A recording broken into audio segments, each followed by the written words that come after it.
Hello everyone. आज हम बात करेंगे एबनॉर्मल मेटाबॉलिज्म ऑफ कार्बोहाइड्रेट के बारे में।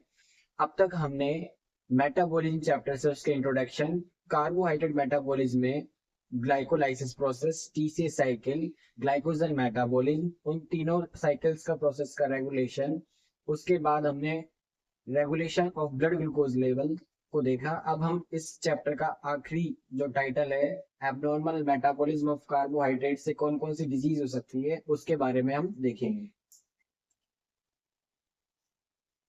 देखो, abnormal metabolism of carbohydrate word में एबनॉर्मल मेटाबॉलिज्म वर्ड का मतलब क्या है? एबनॉर्मल मेटाबॉलिज्म वर्ड का मतलब है जब आपका जो मेटाबॉलिज्म हो रहा है किसका, कार्बोहाइड्रेट का, यानी उसका एनाबॉलिज्म और कैटाबॉलिज्म प्रोसेस हो रहा है, वो एकदम करेक्ट फॉर्म में नहीं हो रहा है या करेक्ट नहीं हो रहा है, तो उसे हम बोलेंगे एबनॉर्मलिटी। उसे हम क्या बोलेंगे? एबनॉर्मलिटी। तो जब भी कोई भी चीज लगातार अपने तरीके से नहीं चल रही होगी तो उस कंडीशन में क्या होगी, कोई ना कोई हमें दिक्कत आएगी, इश्यूज आएगी। ठीक है, तो इशू कौन कौन सी आ सकती है उसके बारे में हम देखेंगे। नॉर्मली हमारा ब्लड ग्लूकोज लेवल कितना होता है? नॉर्मली हमारा जो ब्लड ग्लूकोज लेवल होता है, यानी ब्लड के अंदर ग्लूकोज की मात्रा फास्टिंग यानी बिफोर मील, यानी आप लगभग 12 से 14 घंटे, लगभग लगभग आप जब आपने कुछ भी खाया पिया ना हो उस कंडीशन के अंदर 60 से 100 mg परसेंट या मिलीग्राम परसेंट के अंदर होती है। और जब आप कुछ खा लेते हैं, कुछ खाना पीना खा लेते हैं, उसके बाद वो 100 से 140 mg परसेंट तक पहुंच जाती है। इसके बारे में पहले चर्चा कर चुके हैं कि ये लेवल कैसे बढ़ता है, इंटेस्टाइनल एब्जॉर्प्शन क्या होता है, उन सब के बारे में पहले देख चुके हैं। अभी हम बात करेंगे फास्टिंग और आफ्टर मील कितनी कितनी आपकी लेवल होती है। ठीक है, अब यदि इसका लेवल बढ़ रहा है या घट रहा है, उस कंडीशंस को हम क्या बोलेंगे? इनका लेवल बढ़ रहा है घट रहा है, उन कंडीशन को हम क्या बोलेंगे कि ये आपका एक सिग्निफिकेंस है या आपका एक प्रूफ है, या फिर आप बोलेंगे कि तरह से आपका कंडीशन आ रही है जिससे पता लग रहा है क्या कि आपका जो मेटाबॉलिज्म है वो ठीक से नहीं हो रहा है। ठीक है, मेंटेनेंस ऑफ नॉर्मल लेवल, ये जो लेवल आपका मेंटेनेंस किया जाता है नॉर्मली, मतलब जो आपका ब्लड ग्लूकोज का लेवल नॉर्मल मेंटेन रहता है, वो कौन कंट्रोल करता है? आपका इंसुलिन हार्मोन कंट्रोल करता है उसको। यानी इंसुलिन उसको लगातार बरकरार रखता है, किसमें? ब्लड के अंदर लेवल को मेंटेन करता है, जो कि सीक्रेट किया जाता है किसके द्वारा? सीक्रेट किया जाता है बीटा सेल्स के द्वारा। कौन सी beta cells? Isolate of Langerhans, जो कहाँ पर होती है? पैनक्रियास के अंदर। अब ये हमें बहुत पहले से पता रहता है कि पैंक्रियाज की लैंगरहैंस, यानी पैंक्रियाज की लैंगरहैंस सेल्स है, आइसोलेट ऑफ लैंगरहैंस सेल्स है, उसका जो बीटा सेल पार्ट है, आइसोलेट ऑफ लैंगरहैंस का बीटा सेल क्या सीक्रेट करता है? हमारा इंसुलिन को सीक्रेट करता है, जिसकी वजह से हमारा जो ब्लड ग्लूकोज का लेवल है वो उसकी मात्रा बनी रहती है। ठीक है, अब देखो कौन कौन सी कंडीशन है यदि ये लेवल बरकरार नहीं होता। सबसे पहले आपका हाइपरग्लाइसीमिया। हाइपरग्लाइसीमिया मतलब क्या होता है? आपका नॉर्मल लेवल से बढ़ जाना, उसे हम क्या बोलेंगे? Hyperglycaemia. Increase of blood glucose level than normal, blood glucose का नॉर्मल लेवल से बढ़ जाना क्या कहलाता है? आपका हाइपरग्लाइसीमिया।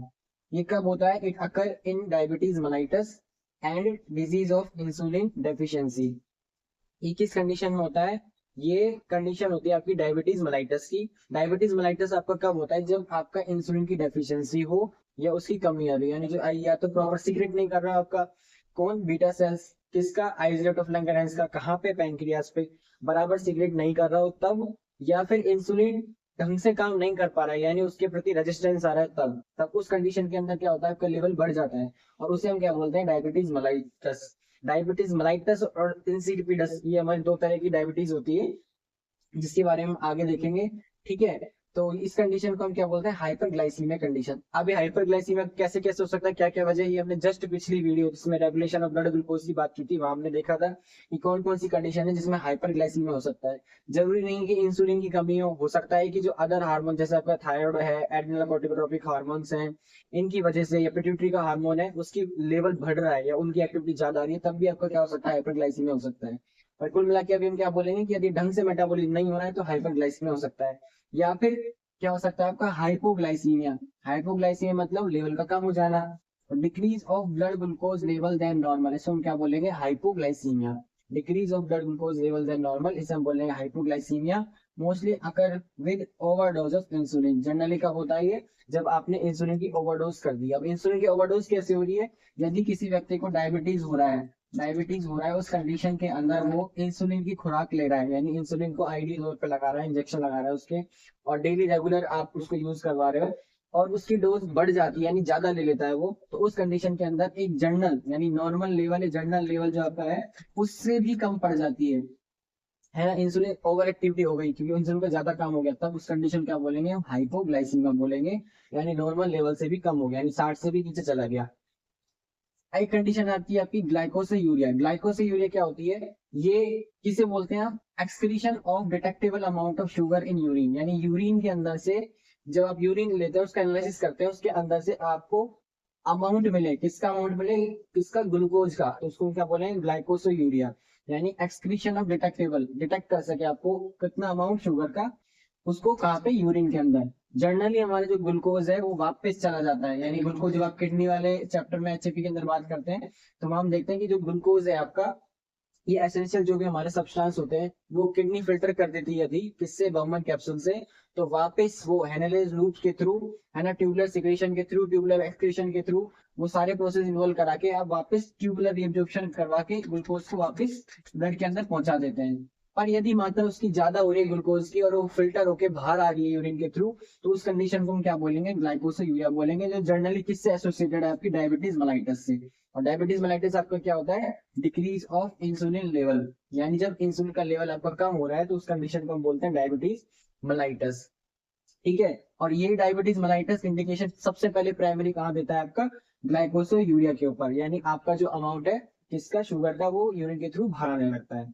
अब डायबिटीज मेलाइटस यदि किसी व्यक्ति को हो रहा है तो उसका पता कैसे लगता है, उसका पता लगता है कैसे, पोली यूरिया के थ्रू, यानी वो बार बार क्या करेगा, बार बार जाएगा किसके लिए, यूरिन करने के लिए, है ना, यूरिन को एक्सक्रीट करने के लिए, बार बार उसको ज्यादा लेवल में आएगा, है ना, ज्यादा। ठीक है, उसे हम बोलेंगे पोली यूरिया। इसके अलावा पोलीडिप्सिया, उसको बहुत ज्यादा प्यास लगेगी, है ना, इंक्रीज ऑफ थ्रस्ट, क्या लगेगी उसको, बहुत ज्यादा प्यास लगेगी, तो ये भी आपका एक सिम्टम है किसका, डायबिटीज मेलाइटस का। इसके अलावा पोलीफेगिया, पोलीफेगिया मतलब उसको बहुत ज्यादा भूख लगेगी, हंगर, है ना, बहुत ज्यादा भूख लगेगी। अब भूख लगने की वजह क्या है, यूरिन आने की वजह क्या है, देखो भूख लगने की वजह क्या है आपकी, हमारा जो ब्लड है उस ब्लड के अंदर क्या है, हमारा ग्लूकोज है, तो ग्लूकोज क्या है, इंसुलिन के थ्रू सेल्स के अंदर पहुंचा दिया जाता है ना, जिससे ये जो ब्लड है, ब्लड के अंदर जो मात्रा है ग्लूकोज की वो बनी रहती है। ठीक है, जब वो सेल के अंदर चला गया आपका ग्लूकोज, तो क्या हो रहा है, आपका सेल एक्टिविटी कर रही है और अपने लिए एनर्जी तैयार करवा रही है।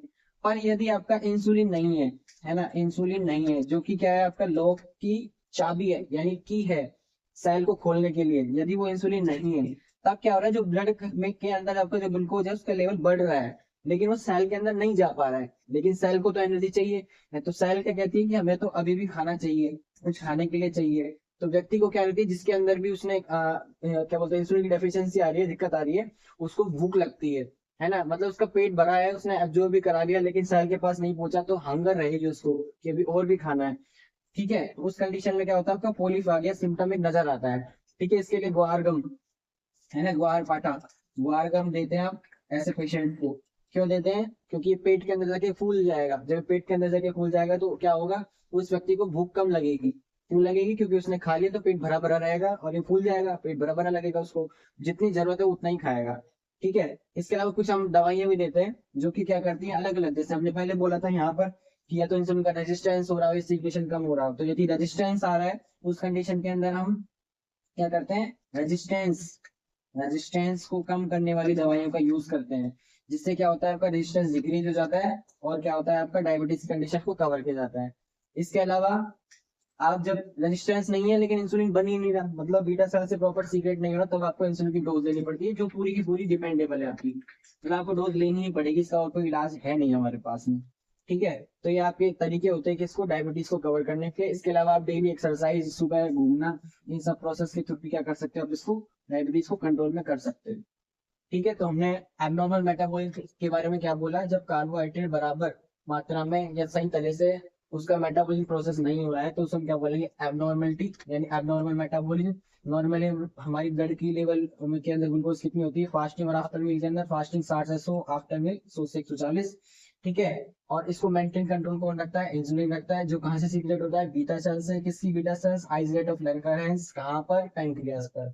ठीक है, कौन कौन सी कंडीशन होती है, हाइपरग्लाइसीमिया, जब आपका ब्लड के अंदर ग्लूकोज का लेवल बढ़ गया, हाइपोग्लाइसीमिया जब कम हो गया, ग्लाइकोसियूरिया डिटेक्टेबल अमाउंट जब यूरिन के अंदर दिख रहा है, आपको एनालिसिस कर रहे हो तब, डायबिटीज मेलाइटस जिसके सिम्टम क्या कहते हैं, पोलीयूरिया, पॉलीडिप्सिया, पॉलीफागिया। ठीक है, तो ये कंडीशन होती है किससे रिलेटेड, एबनॉर्मल मेटाबॉलिज्म से। इसके अलावा एथेरोस्क्लेरोसिस, अदर वर्ड भी आते हैं जो हमारे डी फार्मा के हिसाब से अभी जरूरत नहीं है, जिनको कैसे कैसे हो रहे हैं नहीं हो रहे, वो हम लिपिड के अंदर बात करेंगे। ठीक है, जब आप ग्लूकोज से लिपिड वाले चैप्टर में जाते हैं, यानी ग्लूकोज का यूज कर रहे हैं, कार्बोहाइड्रेट का यूज कर रहे हैं लाइपोजेनेसिस प्रोसेस के लिए, तब उनकी बात करते हैं। ठीक है, तो अभी हमारा यहाँ पर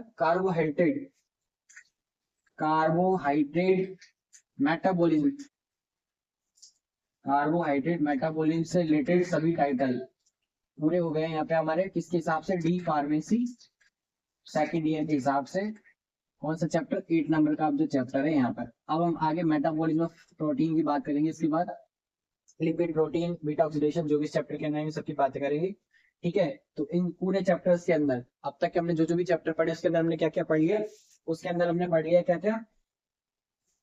देखो, सबसे पहले तो हमने क्या पढ़ा था, एक बार हम पूरा रिवाइज कर लेते हैं, पूरा का पूरा हमने क्या क्या पढ़ा था अब तक उसके बारे में।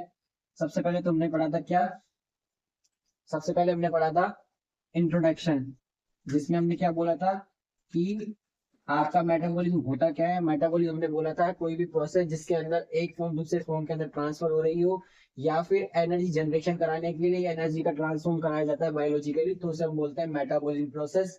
ठीक है, जिसमें हमने बोला था कैटाबॉलिज्म और एनाबॉलिज्म। कैटाबॉलिज्म मतलब बड़े पार्टिकल से छोटे छोटे टुकड़ों के अंदर फाइनली एनर्जी बनाने के अंदर आप कन्वर्ट कर रहे हैं, तो कैटाबॉलिज्म। और छोटे छोटे जैसे अमीनो एसिड से प्रोटीन बना रहे हो तो उसको क्या बोलेंगे, एनाबॉलिज्म।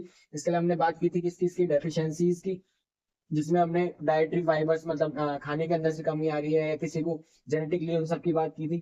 ठीक है, फिर हमने सेकंड चैप्टर में क्या बोला था, हमने बोला था ग्लाइकोलाइसिस प्रोसेस के अंदर, कार्बोहाइड्रेट के अंदर ही ग्लाइकोलाइसिस क्या होता है, क्यों करते हैं, इसका रेगुलेशन कैसे होता है, उस सब के बारे में। फिर हमने बात की थी नेट एटीपी कितनी थी इसके अंदर, 8, टोटल कितनी थी 10, है ना। इसके बाद हमने की थी TCA, try carboxylic acid cycle या ट्रैप साइकिल के बारे में। नेट कितनी थी इसके अंदर एटीपी, 30, है ना, 15 गुना 2 करके ऐसे करके बोला था 30। ठीक है, इसके अलावा हमने फिर हम किसकी बात की थी, ग्लाइकोजन के मेटाबॉलिज्म की, ग्लाइकोजन मेटाबॉलिज्म की बात की थी कि कैसे आप क्या करते हैं, ग्लाइकोजन को सिंथेसिस करते हैं और ग्लाइकोजन को ब्रेक डाउन करते हैं, कैटाबॉलिज्म, एनाबॉलिज्म। फिर हमने इन सबके रेगुलेशन की बात की थी कि इन तीनों रिएक्शन को रेगुलेट कैसे कैसे किया जाता है। फिर हमने बात की ब्लड ग्लूकोज लेवल को मेंटेन कैसे किया जाता है ना, कैसे कवर किया जाता है। और फाइनली हमने किसकी बात की, फाइनली हमने बात किसकी की, एबनॉर्मल मेटाबॉलिज्म ऑफ कार्बोहाइड्रेट से क्या क्या डिजीज आपकी हो सकती है, एबनॉर्मल मेटाबॉलिज्म से आपकी क्या क्या डिजीज हो सकती है। तो यदि आप सिलेबस के अकॉर्डिंग चल रहे हैं लगातार, डी फार्मेसी सेकेंड ईयर के हिसाब से चल रहे हैं, तो आपकी ये जो चैप्टर है 8 नंबर का फर्स्ट जो ए पार्ट है आपका कार्बोहाइड्रेट मेटाबॉलिज्म, वो आज कंप्लीट हो गया आपका पूरी तरह, है ना। अब हम आगे अगले चैप्टर की बात करेंगे अगली वीडियो के अंदर, और इस वीडियो को लाइक जरूर करें। बहुत बहुत थैंक यू, जय हिंद।